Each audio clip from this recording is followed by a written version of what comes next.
So we're going to do a sound check on the American Classic 225 hub here.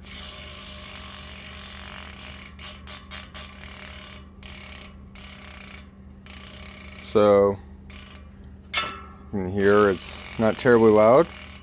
There's only one spring that actually is engaging what they call their clutch plate.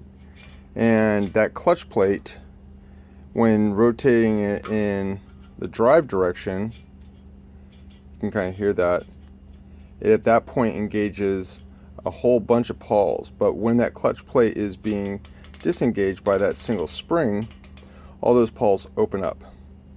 So there's, in theory, considerably less drag. And the drag is not imperceivable by all means, but it's not bad. The big sizzle with the American Classic hub is it is side-load adjustable, has these reinforcement keys on the aluminum driver body. Once again, kind of a trend everybody's going to. Makes a lot of sense. And oversized axle, really lightweight, not super quick engagement, and again, not super low drag, but all in all, a really good hub, especially given that it's as light as it is and it is side-load adjustable.